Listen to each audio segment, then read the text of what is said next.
Olá, boa tarde, estamos chegando. O programa Gente que Fala está no ar, 12h12. Eu sou Mauro Friesman.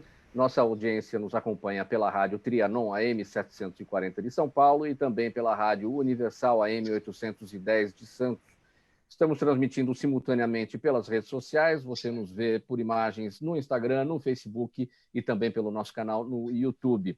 Siga a gente, curta, compartilhe os nossos conteúdos, interaja com o programa a partir de agora. O número do WhatsApp para suas interações é o 973350038. De novo, 973350038. E nas redes sociais, não se esqueça de marcar a hashtag Programa Gente que Fala. Minha gente, hoje é sexta-feira, já é tradição, já é praxe por aqui, mais uma edição do Gente que Fala, em parceria com a Federação das Entidades Representativas dos Militares do Estado de São Paulo, a FERMESP, e para isso recebemos os amigos policiais militares, ambos da Escola Superior de Soldados. Primeiramente eu apresento o Sargento José Alexandre Barbosa Soriano. Sargento Soriano, seja bem-vindo ao programa Gente que Fala. Obrigado, uma boa tarde a todos. Também com a gente o Cabo Eber Marques da Silva, nome de guerra, Cabo Eber, seja bem-vindo, tudo bem?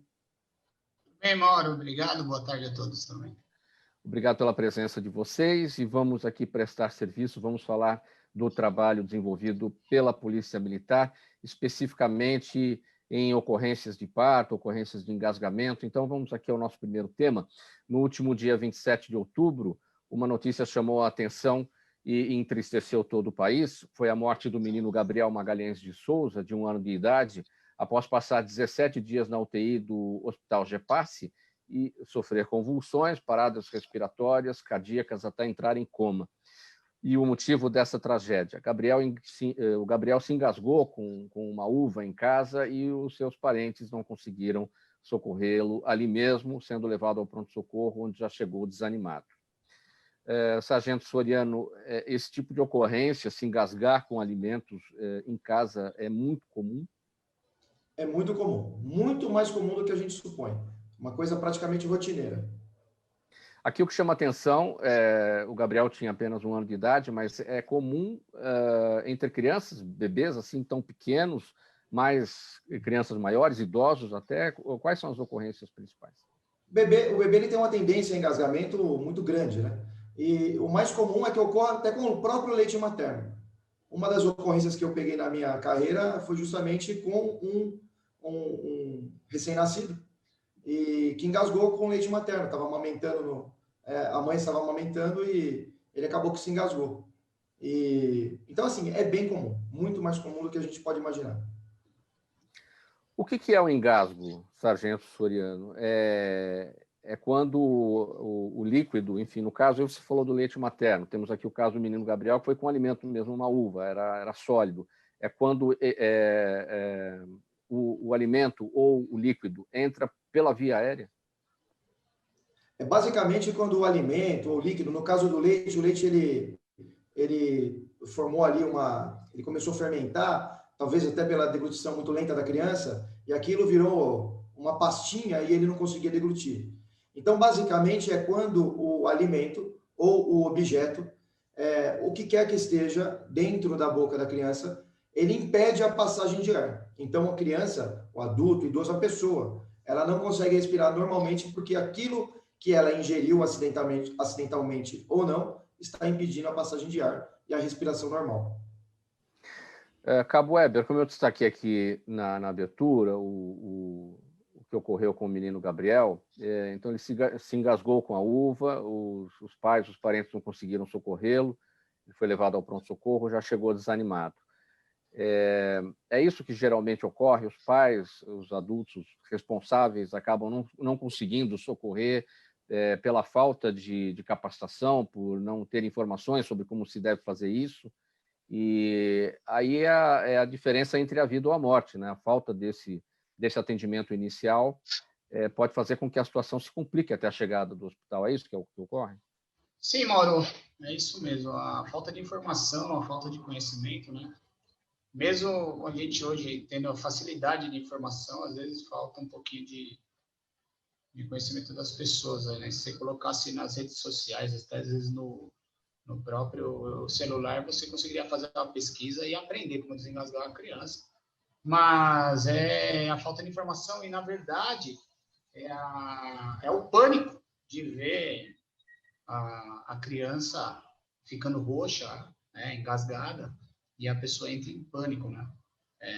Se ela tivesse um pouquinho de calma e fazendo as manobras corretas, ela desengasgaria essa criança, né? Daria um socorro super simples e rápido para que não chegasse ao ponto do óbito. Mas é falta de informação, de conhecimento para desengasgar.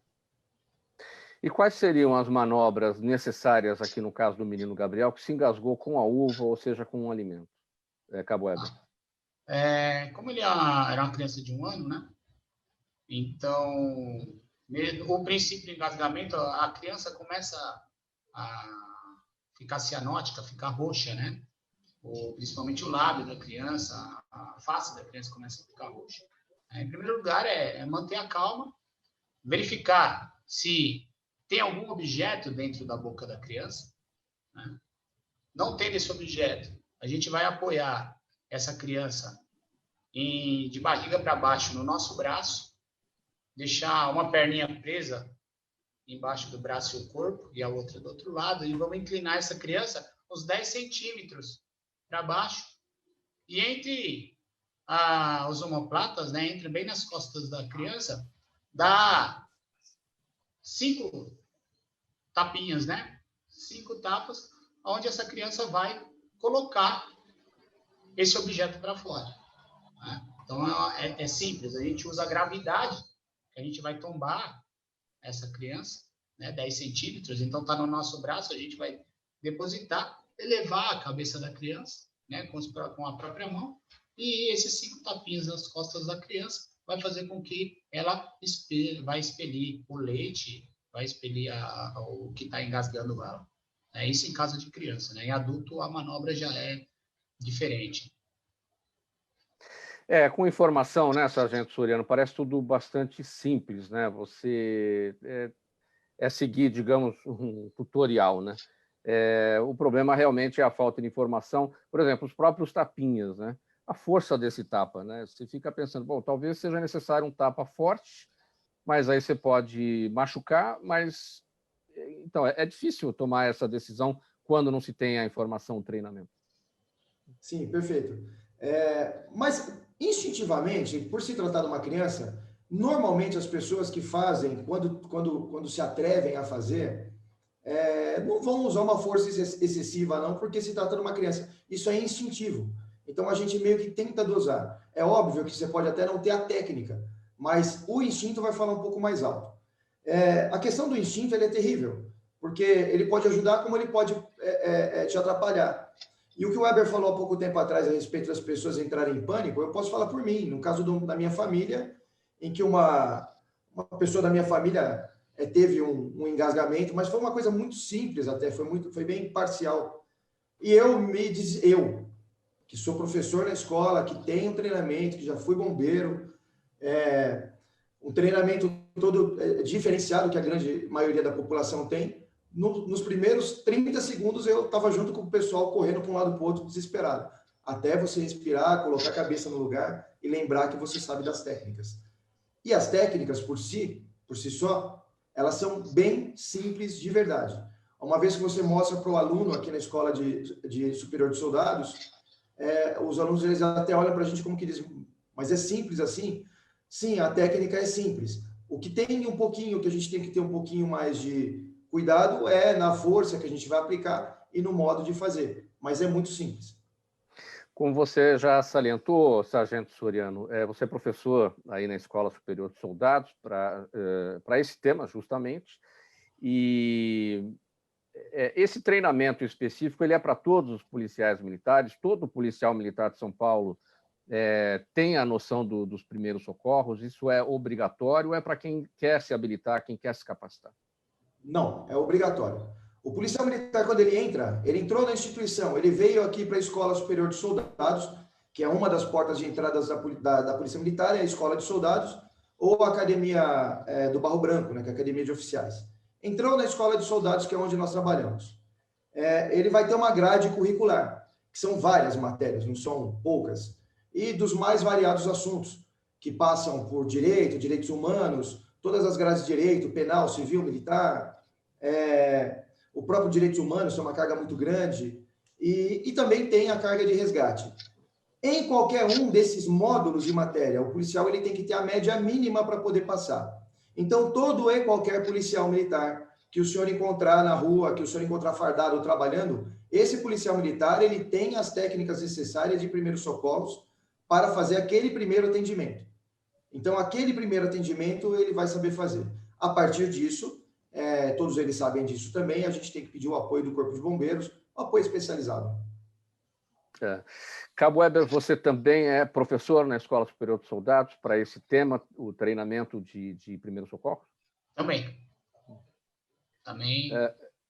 Como é que é o dia a dia nessa interação com os alunos, né? Vamos tratar como alunos, aqueles que chegam para aprender como é que é feito tudo isso? A gente tem aqui uma sala, né, de treinamento, onde a aula acontece ali, não que necessariamente precisa ser nessa sala. A gente proporciona alguns ambientes para os alunos, né? E nós montamos cenários, onde eles vão passar por esses cenários e vão aplicando o que é ensinado para eles. E é muito bacana porque eles também trazem muito conhecimento para a gente. Mesmo sendo alunos, eles trazem muito conhecimento. Então, trazem casos que aconteceram na família, casos que eles se depararam e fizeram, né? E as coisas ficam muito tranquilas no ensinamento, porque não é só nós os ensinando, mas também aprendendo junto. Então, é super tranquilo. E sempre quando está nessa matéria, é uma matéria que não é porque ele é policial. Eu acho que qualquer pessoa que tivesse nessa matéria, tivesse a oportunidade de ter essa matéria, ele ia dar 100% para aprender, porque ele pode utilizar isso daí na família, né? Com um amigo, fora, né? Com uma pessoa que está passando mal. Então, é super tranquilo. Mas todo mundo, entre os policiais militares, aí na Escola Superior de Soldados, quando passa, todos que passam por esse curso, todos vão bem? Como é que eu posso dizer? Tem gente que pode não suportar ver determinadas situações e ter que lidar com elas, pessoas que se impressionam com tudo isso. Como é que a instituição Polícia Militar lida na formação desses alunos para que isso tudo seja superado? Então, isso é um trabalho, né? A nossa profissão não é uma profissão fácil. A gente vai lidar com muita coisa. Nós vamos ver muitas coisas. Então, a gente tem também, dentro da Escola Superior de Soldados, o trabalho do psicólogo. Né? Então, a gente tem um psicólogo que atua dentro da escola para conversar, para instruir, para preparar, né? E tem os próprios professores que vão fazer toda essa instrução para ele, como o Sargento Soriano falou do pânico, né? Que, na verdade, a pessoa, não é que ela não está preparada, ela entra em pânico por não estar preparada. E aqui a gente treina os policiais, né? Para que eles estejam preparados para o atendimento das ocorrências, seja ela qual for, né? A impressão, sim, a gente fala, nenhum policial é frio. A gente age no momento que tem que agir. E, posteriormente, a gente tem que absorver essa carga. A gente brinca, né, que as piores ocorrências para um policial atender são com crianças. Porque também somos pais, né? As meninas são mães e a gente fica um pouco mais, não se diga abalado, mas em si fragilizado. Porque a criança é nesse tipo. Mas a gente tem esse trabalho, né, de psicólogos, professores que dá todo esse suporte. Sargento Soriano, e no dia a dia das suas aulas, você já enfrentou alguma situação com um aluno que, enfim, teve essa dificuldade,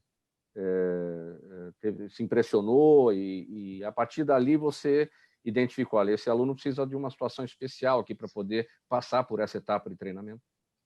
Sim, é comum durante os treinamentos, durante o aprendizado do aluno, nós nos depararmos com pessoas que têm um pouco mais de facilidade com qualquer que seja a matéria e outros que têm um pouquinho mais de dificuldade também com qualquer que seja a matéria. Quando nós falamos do socorro ao ser humano, nós estamos falando, por vezes, de acidentes, estamos falando de sangue, estamos falando de coisas que para aquela pessoa que saiu do mundo civil e está entrando no mundo militar, num prazo,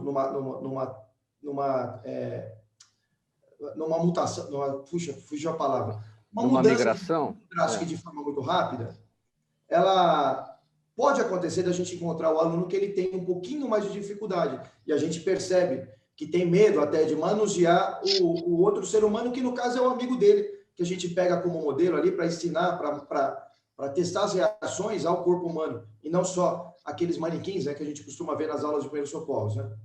Então, quando isso acontece, quando isso é detectado, nós fazemos uma marcação na ficha desse aluno e encaminhamos, por vezes, ao núcleo de apoio psicológico que tem dentro da instituição. A maioria dos batalhões operacionais da Polícia Militar, ele possui um NAPS, que é um núcleo de apoio psicológico. O comando da corporação é sempre muito preocupado com a questão do psicológico do policial militar. E aqui na Escola de Soldados não é diferente, porque, afinal de contas, nós pegamos um produto bruto, que é o cidadão que está saindo da sociedade, e temos que transformá-lo num prazo de até 11 meses num policial militar. Então, é muita informação. E, por vezes, para que a gente não entregue, com perdão da palavra mal colocada, né, um produto que talvez não esteja ainda tão bem acabado, perdoe a palavra, né, o uso do termo, mas nós contamos com esse apoio psicológico. Então, como o Weber falou, aqui mesmo que a gente encontre uma dificuldade, que a gente veja dificuldade com algum aluno, a gente caminha para esse núcleo. E eu tenho um aluno na minha companhia, que aqui nós somos divididos em companhia e escolas. Então, dentro da companhia que eu pertenço, nós tivemos um aluno que ele tinha muita dificuldade no começo do curso. E que legal, né? O que foi bacana, né? Que justamente depois, um dia após a aula de desengasgamento, esse aluno visitando amigos, familiares, vizinhos, amigos dele no núcleo, no convívio próximo ali do seu dia a dia, a filha desse casal que ele visitava se engasgou. E ninguém sabia o que fazer, e ele falou... No dia seguinte. Foi lá e efetuou as manobras e conseguiu, com êxito, aí, salvar a vida da criança, né? No dia seguinte, foi muito curioso. E foi homenageado por nós aqui, né, pelaquela condição profissional dele, foi aluno do mês, foi muito bacana.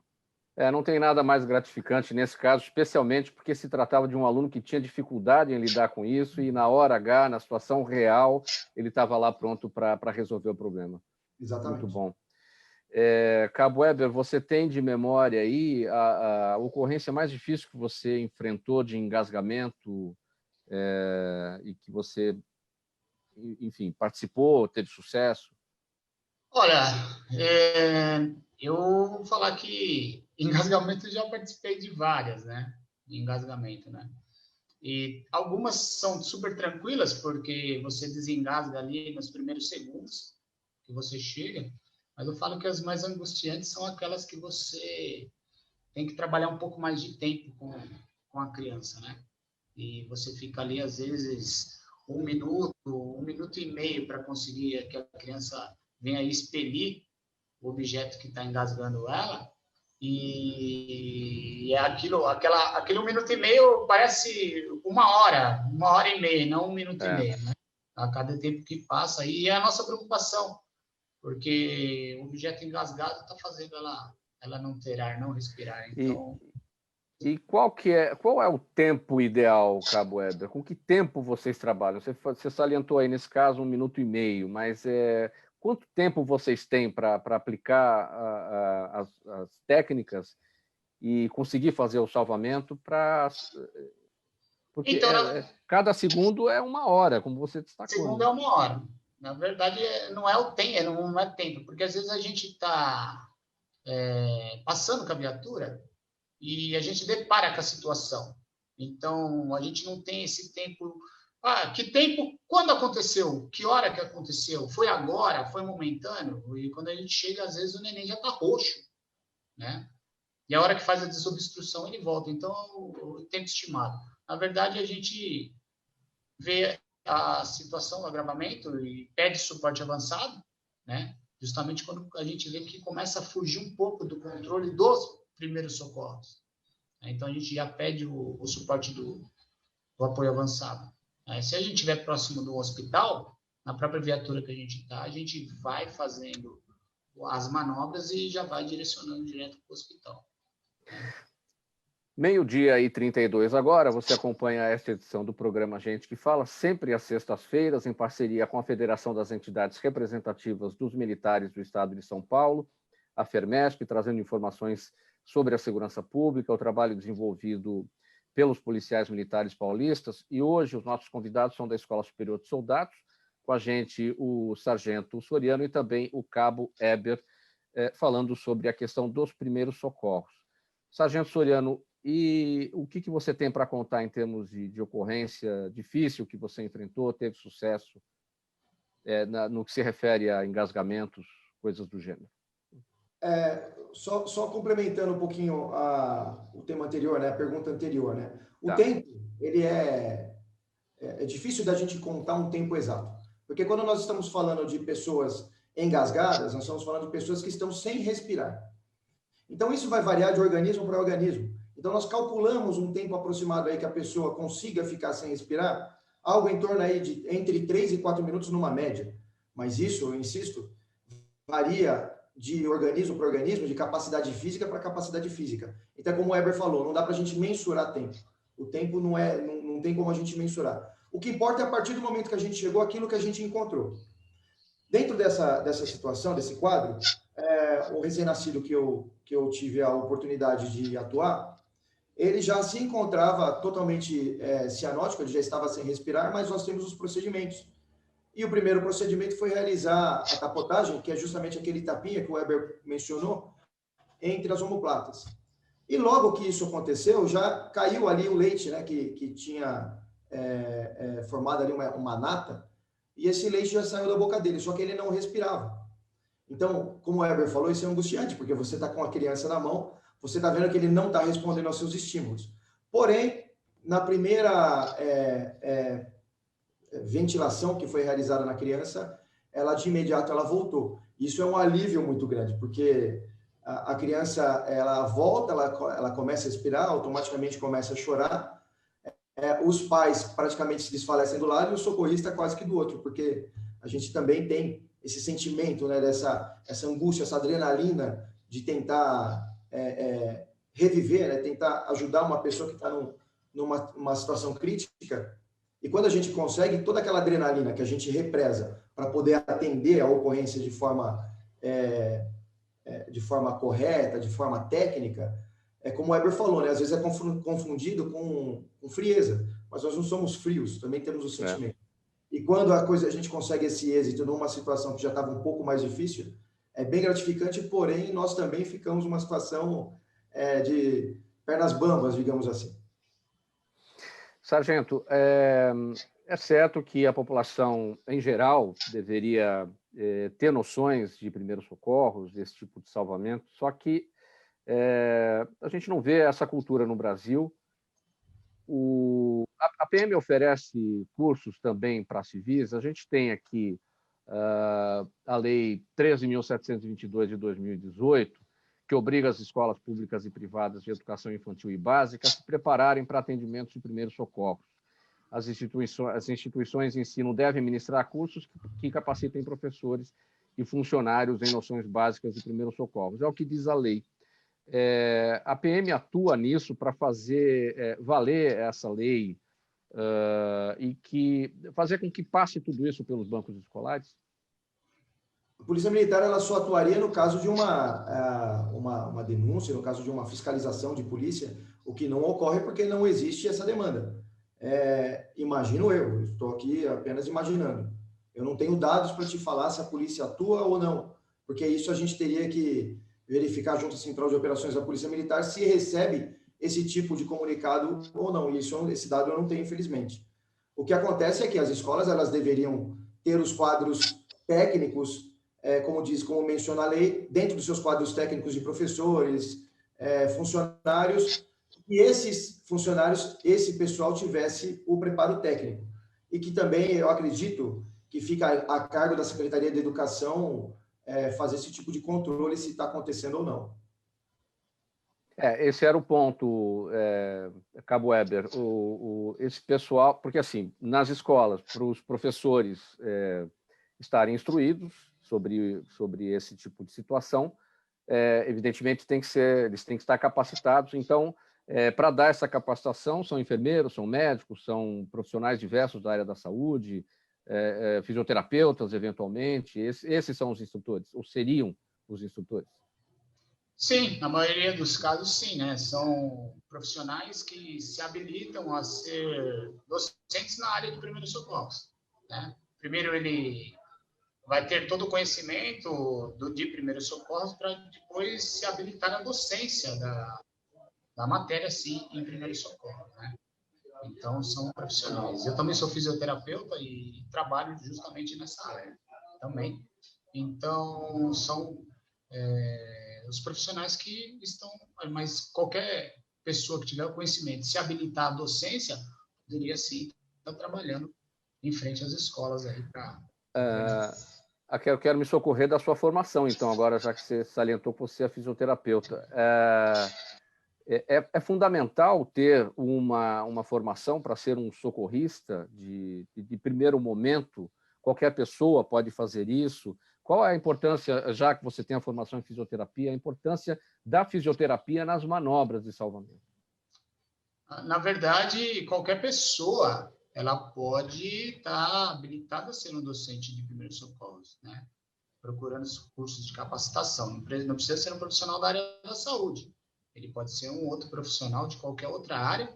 Depois ele vai fazer os cursos e vai se habilitar, né? É o conhecimento, ir atrás do conhecimento, né? Mas, claro, a fisioterapia me ajuda, a minha formação de fisioterapeuta me ajuda muito mais, porque eu acabei tendo um conhecimento muito mais amplo e muito mais avançado para mim estar aplicando, né? Ou socorrendo ou ensinando. Né? Então, eu tenho um conhecimento técnico um pouquinho mais que outras pessoas, mas, como eu digo, eu não sou detentor de todo conhecimento. Nós temos que se aperfeiçoar a cada dia, porque técnicas novas entram, conhecimentos novos aparecem, manobras novas aparecem, e a gente também tem que estar se evoluindo no estudo. Sargento Soriano, quando a gente pega o trabalho desenvolvido pelo Corpo de Bombeiros nas atuações de resgate em acidentes no dia a dia aí nas ruas, ou mesmo durante um incêndio, por exemplo, esse trabalho que é feito pelo Corpo de Bombeiros, naquela chegada para aquele atendimento, isso tudo é considerado um trabalho de primeiro socorro? Sim.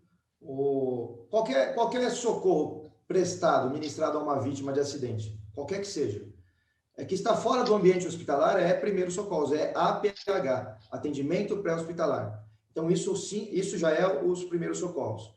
E, bem lembrado com o Weber, numa conversa que nós tivemos agora há pouco, que o elo da vida, que é aquilo que nós chamamos de elo da vida, que é a representação gráfica de uma corrente que liga todos os pontos daquele salvamento que vai ser realizado, o primeiro elo da vida é justamente o cidadão que pega o telefone e faz a chamada para o serviço de emergência, quer seja o 93, que é do Corpo de Bombeiros, ou o 90, de repente, para a Polícia Militar. Essa pessoa que pegou o telefone e fez a ligação, ela já está realizando os primeiros socorros. Sim. Naquele trabalho que a Polícia Militar faz nas escolas em relação à prevenção ao uso de drogas, a partir do PROERD, esse tipo de informação sobre primeiros socorros também é levado já que vocês estão dentro da escola, fazendo as palestras para os alunos sobre a prevenção ao uso de drogas, esse tipo de informação também chega para eles? Dentro do PROERD? Sobre primeiros socorros? Sim, Não. Ou não é a atuação do profissional do PROERD, do policial? Não é a atuação direta daquele profissional que está ministrando a instrução de PROERD, né? Aquilo é voltada para a resistência às drogas, como diz o próprio nome do programa. Programa super importante, muito importante mesmo, tem ajudado muitas crianças a se livrar desse problema. Ajuda, inclusive, as crianças a ajudarem os adultos a se livrar do vício do tabagismo, por exemplo, porque isso é muito falado durante os cursos. Mas, até pelo pouco tempo que tem de carga horária, não é voltado para a parte de pronto-socorrismo, em que pese que muitas vezes o professor ele acaba comentando, falando uma coisa ou outra. mas não é voltado para a área de pronto-socorrismo. Cabo Weber, a gente vê em muitas situações nas ruas, no caso de acidentes, com a presença do resgate do Corpo de Bombeiros ou mesmo do SAMU, todo acidente chama muita atenção de curiosos. Qual é a orientação que vocês têm em relação a essa questão da curiosidade das pessoas? Porque a aglomeração sempre vai trazer algum tipo de atropelo ali, vai atrapalhar, isso pode ser o fiel da balança no salvamento daquelas pessoas que estão envolvidas num determinado acidente, estão recebendo ali os primeiros socorros, né? Mas não é isso que a gente vê. A gente às vezes para no trânsito, lá um motoqueiro caído, está todo mundo aglomerado querendo ver o que está acontecendo e o policial tem que trabalhar ali. Qual que é a orientação? A gente sempre fala, né? Numa ocorrência de primeiros socorros, né? Que uma vítima necessita de primeiros socorros, a primeira coisa a gente tem que manter a calma, né? E a gente sempre fala assim, não mexer na vítima. Como o Sr. Soriano falou, apenas de você estar falando com a vítima, sem pôr a mão nela, e ligando para o 93, o 90, o 92, você já está fazendo primeiros socorros. Então, deixa para mexer na vítima quem é especializado naquilo. Né? Então, a gente sempre fala, deixa a vítima num espaço aberto, não aglomerem, porque ela precisa ventilar, ela precisa respirar. Né? Não toquem na vítima, não tentem arrastá-las, né? Pelo contrário, sinalize o trânsito. Né? Sinalize o trânsito, porque se você não sinalizar o trânsito, vai vir um outro carro, vai poder atropelar todo mundo, e aí você não vai ter uma, você vai ter várias. Então, fica mais fácil sinalizar o trânsito, fazer o trânsito andar, né? Para que a viatura que esteja vindo para o local do acidente chegue mais rápido e não mexer na vítima, deixar as pessoas especializadas a fazer esse contato com a vítima. Você apenas falar com a vítima e ligar o 93, você já está fazendo um excelente primeiro socorro. O que vale a pena, Mauro, ressaltar, é o que o Heber falou agora no finalzinho. Quando a pessoa aglomera, quando para todo mundo para ver, porque a maioria das pessoas estão parando ali para ver, né? E o que acontece? Atrapalha a chegada do socorro. Então, o primeiro atendimento, muito raras exceções, vai ser feito com um helicóptero, muito raro. O helicóptero, normalmente, ele é pedido num apoio. E o apoio de quem? Daquela equipe que chegou por sono. Para essa equipe chegar com rapidez, o trânsito ele tem que estar fluindo. Então, as pessoas que diminuem a velocidade, ou mesmo aquelas que param para ver, essas pessoas estão atrapalhando o deslocamento da equipe de socorro. Então, seria importante a gente ressaltar. As pessoas querem ajudar? Pega o telefone e liga, ao invés de parar. A gente falou agora, instantes atrás, Sargento, sobre a Lei Lucas, né? E só para trazer a informação, em setembro de 2017, Lucas Begari Zamora, de 10 anos, morreu ao se engasgar com o lanche durante um passeio escolar. E aí essa proposta aí da Lei Lucas, né, de 2018, 13.722 de 2018, surgiu a partir dessa situação. A gente viu aí em algum momento do passado aquela situação do kit de primeiros socorros, que os motoristas, os proprietários de automóveis eram obrigados a ter nos carros. Isso acabou. Acabou por quê? Porque não adianta ter o kit de primeiros socorros se você não tem a capacitação para resolver esse tipo de problema, né? Então, a Lei Lucas faz com que esse tipo de situação, né, passe pelos bancos escolares, a cultura dos primeiros socorros. Só que o que pareceu, né, quando retiraram o kit de primeiros socorros, o kit de salvamento, não estamos dando muita bola para isso, não estamos estimulando a cultura dos primeiros socorros. Como é que você avalia tudo isso? Olha, para mim, dentro da minha formação, da minha área de atuação, eu acredito que seria importante que todos nós tivéssemos acesso aos kits de primeiros socorros, que estivéssemos nos nossos carros, que estivéssemos em casa. Porém, muito mais importante do que ter kits é termos a formação técnica. E quando eu digo formação técnica, eu não estou falando de um curso de especialização de longa duração, tais quais são os cursos que o Heber possui. O Heber, para quem nos assiste, é nosso mestre aqui, eu faço a minha saudação a ele, porque realmente são poucos na área que tem essa capacitação toda. Então, eu não estou dizendo para que a pessoa tenha uma capacitação tão completa como um profissional da área, mas que tenha um mínimo de conhecimento. E esse mínimo de conhecimento, eu gostaria de um dia de ver toda a população tendo acesso, sim.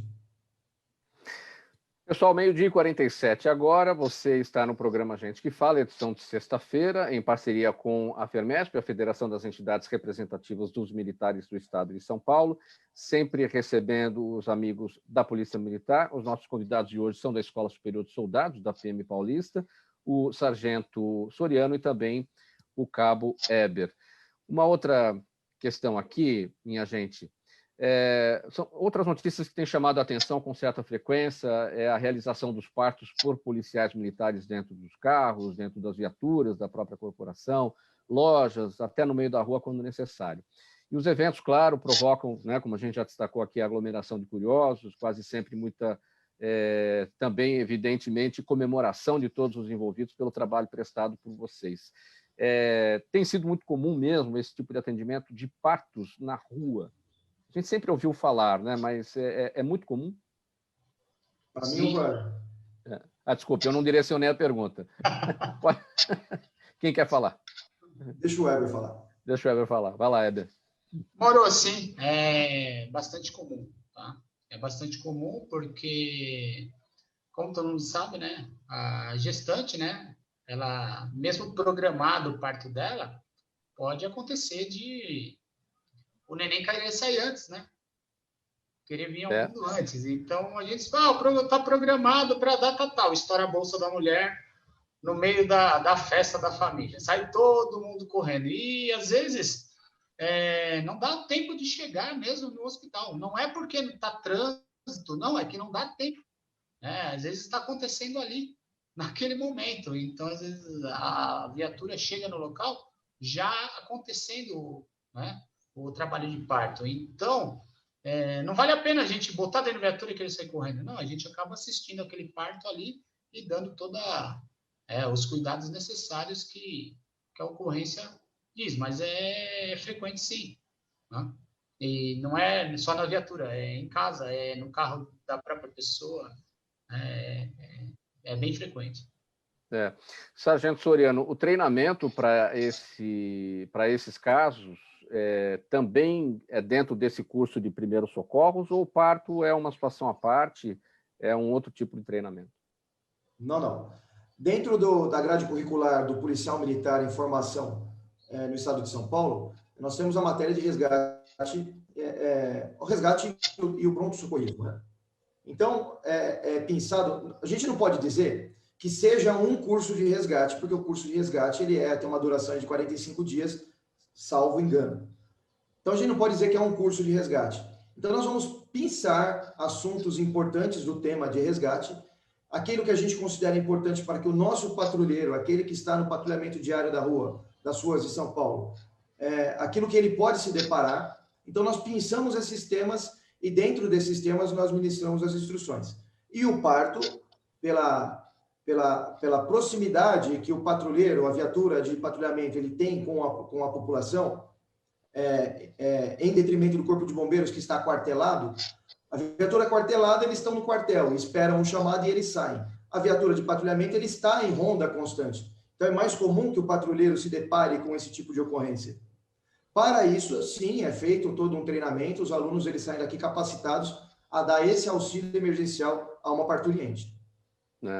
As mulheres da Polícia Militar, ou o policial militar feminino, se dá melhor nesse tipo de atendimento pelo fato de ser mulher mesmo.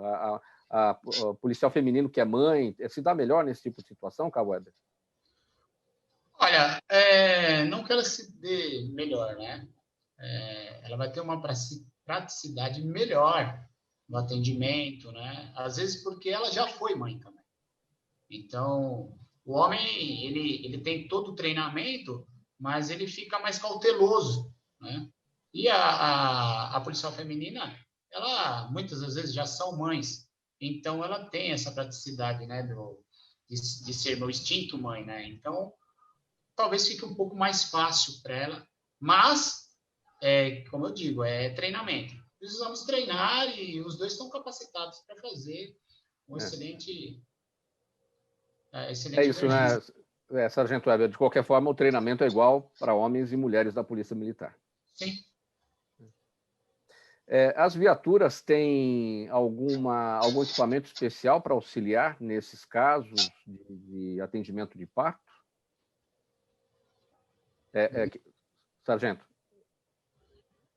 Pode repetir a pergunta, por favor? Deu uma cortada.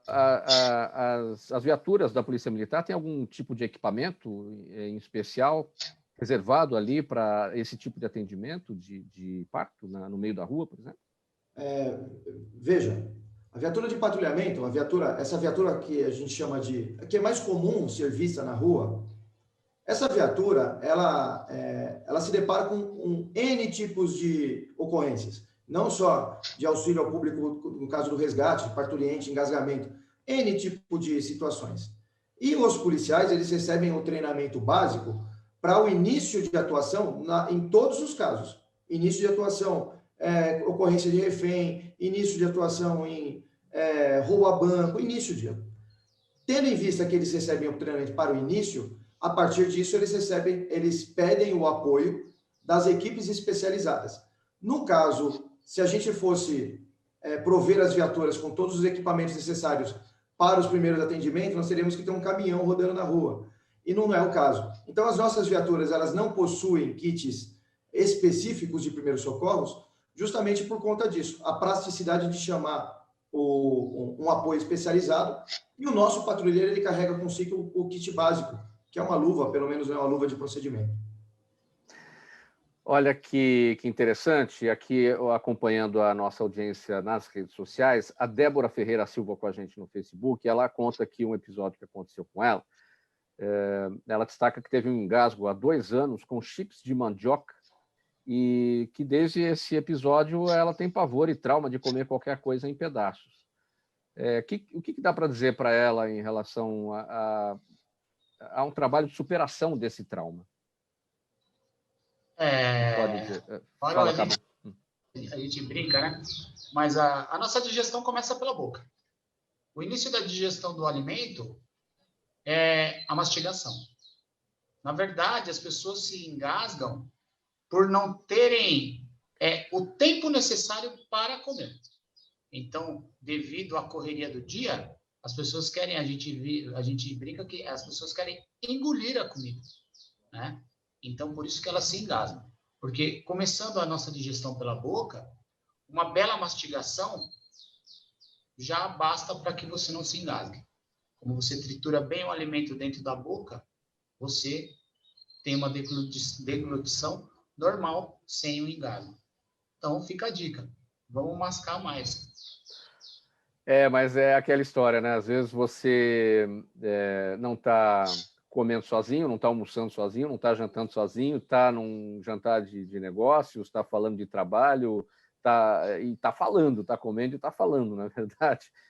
Diz que até tem um processo chamado aerofagia, você engole ar também enquanto come, ou seja, é difícil lidar com tudo isso. Né?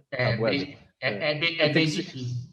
Tem que se policiar, né? Já que estamos falando com a polícia, você tem que se policiar. Tem que se policiar na hora de comer. Eu falo, né? Meu pai falava assim, a hora de comer é a hora do silêncio. Então, a hora de comer é hora de comer, não é hora de falar, não é hora de assistir o jogo, é hora de comer. Depois você faz o resto das coisas. Mas como já disse meu pai do Weber, né? A gente fala que os mais antigos tinham essa mania de falar, né? Olha, enquanto está comendo, não conversa, não fala. Justamente por conta da tal da aerofagia. O que vai acontecer? Aquele caso que todo mundo já deve ter passado por isso. Entrou um grãozinho no lugar errado. A gente está comendo, está conversando, aí entrou um grãozinho no lugar errado. Aí você tosse, você tem aquele problema. Isso pode ser perigoso.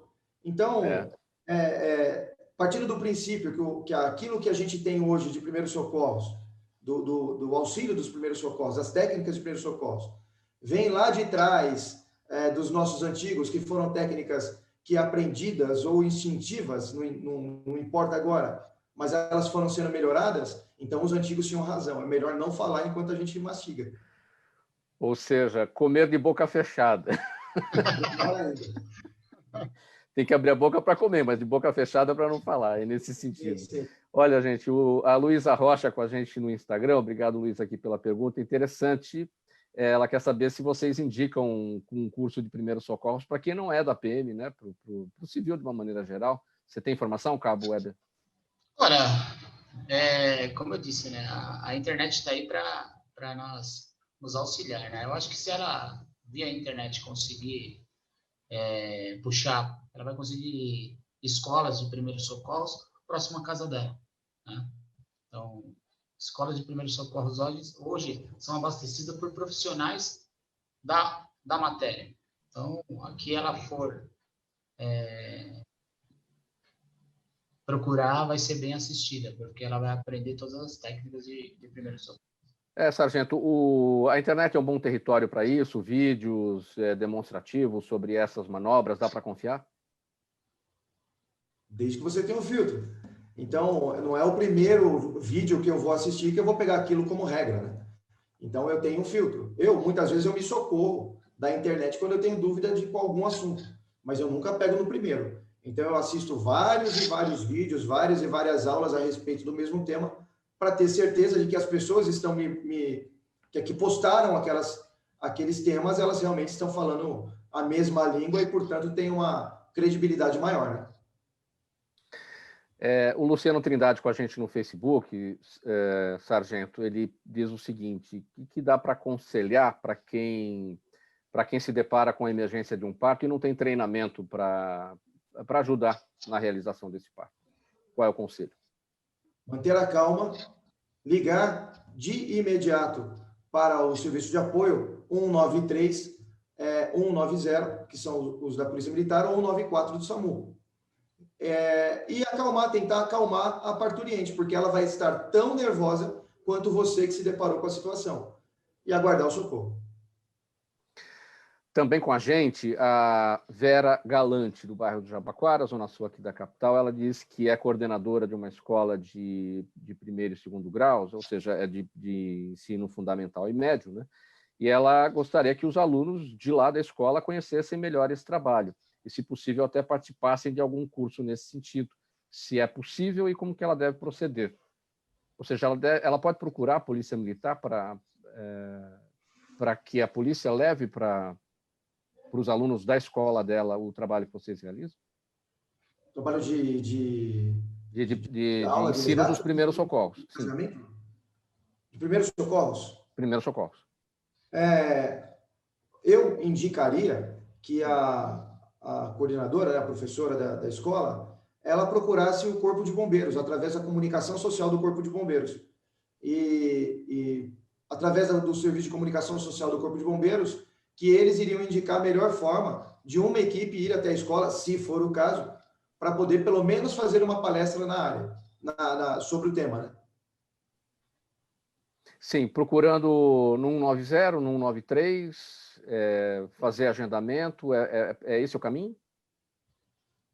O caminho sempre é procurar o batalhão da área, o corpo de bombeiros da área, e a partir desse primeiro contato ser direcionado para as sessões, né, de comunicação social. Todo pedido que é feito do mundo civil para nós militares, ele é gerenciado pelos setores de comunicação social. Então, nós temos a Seconsoc, que é a Central de Comunicação Social da Polícia Militar. Então, o mais comum é que a Seconsoc, que é um órgão geral ali de direção, né, ele vai mandar para as outras unidades essas demandas. Mas, para o público em geral, que não precisa saber dessas informações, basta chegar até um quartel qualquer que seja, uma companhia, um batalhão, um quartel de bombeiros, e o pessoal ali que trabalha nesses quartéis, eles vão orientar a melhor forma de conseguir o atendimento. 1h01 agora, você está na Rádio Trianon AM 740 de São Paulo, Rádio Universal AM 810 de Santos, também nas redes sociais acompanhando a gente, Instagram, Facebook, o nosso canal no YouTube. Esta é a edição do programa Gente que Fala, toda sexta-feira em parceria com a FERMESP, a Federação das Entidades Representativas dos Militares do Estado de São Paulo, e hoje estamos recebendo os amigos PMs da Escola Superior de Soldados, o Sargento Soriano e também o Cabo Weber. Mais um tema aqui relacionado a salvamento, Cabo Weber, que é o salvamento aquático. A gente já está aí quase no verão, né? Mais um mês e pouquinho a gente entra no verão, e mesmo com restrições impostas aí pela pandemia, os casos de afogamento e de acidentes nas praias, nos rios, nas represas, nas cachoeiras, a gente sabe que tem acontecido, é bem provável que a tendência seja de aumento. Vocês já realizaram vários cursos nessa área de salvamento aquático, salvamento similar, né?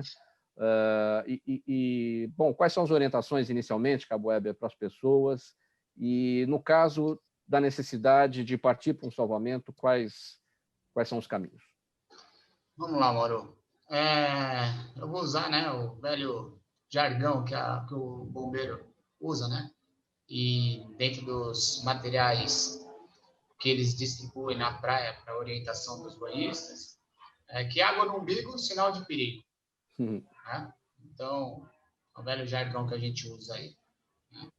E seguir as orientações dos guardas-vidas que estão, né? Perante as placas de orientações, aonde não nadar, aonde não entrar, isso já vai valer de muito, né? Mas também não é só isso, né? A maioria dos afogamentos tem o resultado da ingestão de bebida alcoólica, né? Então, o banhista vai, começa a beber, se altera um pouquinho, vai no mar, e aí ele perde a capacidade de sair do meio líquido, né?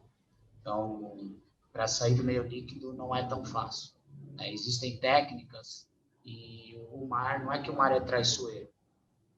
O mar é o mar. Então, você não sabe a hora que vai vir corrente, a hora que vai ter corrente, a hora que vai estar calmo. Então, a gente sempre fala assim que água no umbigo, você já fica em alerta, né? E todos esses locais que você citou, né? E a gente tem muito afogamento em piscinas, mesmo de condomínios, piscinas residenciais, né? Por falta de atenção dos pais. Então, os pais também tomam um cuidado, principalmente com crianças pequenas. Aí a gente sempre orienta, tem criança pequena? Vamos botar na natação. Eu tenho duas filhas pequenas, uma de 4 e uma de 7, que já nadam. Não por eu ser especialista na área, é que a gente já pegou algumas coisas, alguns acidentes que não são legais, né? O final do acidente. Então, a gente tem essa preocupação, né, de colocar os filhos para nadar o mais cedo possível. Então, a orientação que eu daria para os pais é essa: coloque seus filhos para nadar, né, o mais cedo possível, para evitar essas ocorrências. E bebida não se mistura com praia, né? Se for para beber, fica na areia, não vá para a água. Sargento Soriano, é claro que esse tema que a gente está tratando aqui, do salvamento aquático, está mais relacionado com o Corpo de Bombeiros, não é verdade? Agora, as técnicas de salvamento, as técnicas de primeiro socorro, digamos assim, para quem está numa situação de afogamento, quando retirado da água, para quem está numa situação de represa, de rio, é uma coisa, e para quem está numa praia é outra, até porque água salgada, os primeiros socorros ali são diferentes para cada tipo de vítima? Os primeiros socorros não, o tipo de reação que a vítima tem a um tipo de água salgada e água doce, sim, tem diferença. A técnica de atuação já é diferente. Eu tive a oportunidade de trabalhar por 6 anos como guarda-vida na cidade do Guarujá. Então, é um ambiente que eu conheço com uma certa razoabilidade, né? E concordo com tudo que o Weber disse, né? O principal é que não ingerir bebida alcoólica e ir para a praia, o que parece que é uma coisa rotineira, né? As pessoas vão à praia e já levam logo lá o seu estoque de bebida pessoal, né? Então, isso é um perigo. Em relação ao socorro, é sempre muito complicado. Existem, basicamente, as técnicas que nós aplicamos, chamadas técnicas de judô aquático. Então, são técnicas de judô utilizadas no meio líquido. E essas técnicas, elas não são fáceis de ser aplicadas em terra, né, no solo, imagina na água. Então, é muito difícil. Nós temos aqui na Escola de Soldados, a gente costuma, eu pelo menos, e alguns instrutores que eu conheço, como o Weber, por exemplo, nós costumamos levar os nossos alunos para a piscina e aplicarmos, pedimos para que eles façam as técnicas de salvamento, para que eles vejam o grau de dificuldade que não é simplesmente chegar próximo de uma vítima e puxá-la, porque na maioria das vezes vai acontecer o contrário, a vítima que vai puxar aquele que foi lá para realizar o salvamento. E nós tivemos muitos casos de policiais militares, nas suas folgas, até, recentemente aconteceu algo parecido, que adentram as águas para poder fazer um salvamento de uma vítima, né, que está em sufoco, está passando, está correndo risco, e naquela situação do militar, né, que ele se coloca sob o juramento, né, com o sacrifício da própria vida, ele entra para ajudar e acaba que ele se torna a outra vítima. Então, aqui na escola, nós procuramos mostrar a dificuldade que é realizar o salvamento aquático sem as técnicas necessárias. Então, eu indico para que pessoas que não têm técnica não tentem realizar. Procure o apoio especializado, porque se essa pessoa tentar realizar esse salvamento, com toda certeza será mais uma vítima. Mauro, agora, fala, Cabo.